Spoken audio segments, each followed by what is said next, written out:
जय श्री कृष्णा। स्वागत है आपका हमारे ज्ञान प्रकाश चैनल में। आज हम आपको कार्तिक मास में सुने जाने वाली राई दामोदर की कहानी सुनाएंगे। आइए शुरू करते हैं। दो माँ बेटियां थी। बेटी का नाम राई था। वह बहुत सुंदर व सुशील थी। भगवान कृष्ण की पक्की भक्त थी। एक बार भगवान कृष्ण उसकी परीक्षा लेने हेतु डांसरे बेचने वाले बनकर आए और आवाज देने लगे। राई अपनी माँ से बोली, मुझे भी डांसरे चाहिए। माँ बोली, मैं पैसे कहाँ से लाऊं? बाजरी है, वो ले जा। बाजरे के भगवान ने फूंक मारी तो फूस उड़ के राई की आंख में गया।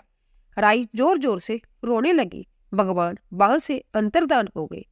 वेद का रूप धारण कर वहां आ गए और आवाज देने लगे। राई की माँ बाहर आई और बोली, वेद जी, मेरी बेटी की आंख में फूस गिर गया, उसे निकाल दो। भगवान बोले, अगर मैं फूस निकालूं तो उसका विवाह मेरे साथ करना पड़ेगा।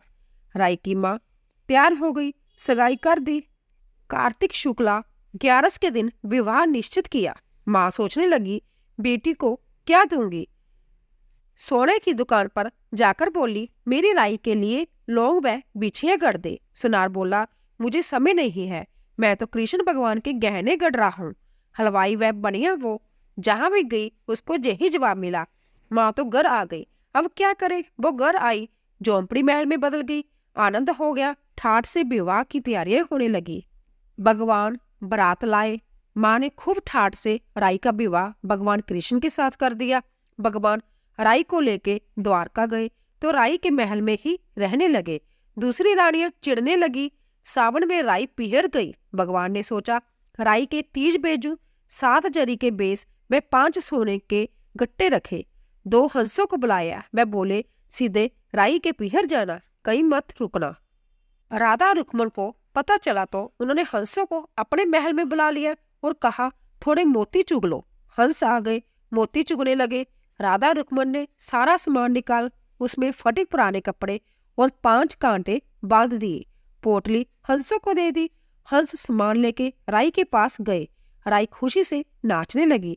जैसे ही पोटली खोली, 5 उंगलियों में 5 कांटे चुभ गए। राई दुखी हुई। सावन खत्म हुआ तो भगवान लेने आए। राई भगवान से बोली नहीं, भगवान आए तो राई दूर दूर हो जाए। भगवान ने सोचा, कोई बात नहीं। राई फिर भी नहीं बोली। इतने पर भी राई भगवान को अपने महल में ही जिमाती, भोजन में दही जरूर देती।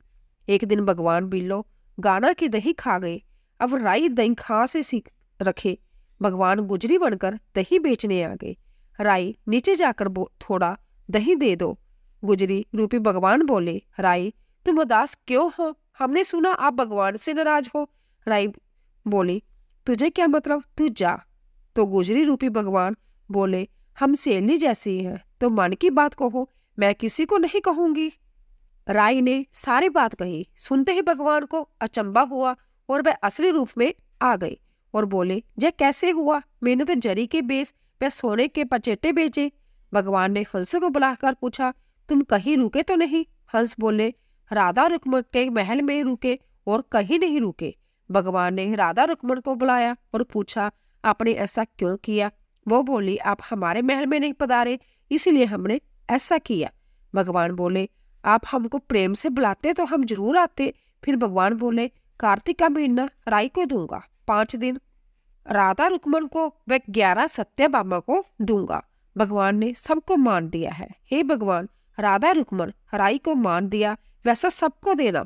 गढ़ती को पूरी कर जो, पूरी का प्राण छोड़ जो, भूल चूक माफ कर जो। बोले कृष्ण भगवान की जय। सारी कहानी सुनने के लिए आप सबका धन्यवाद।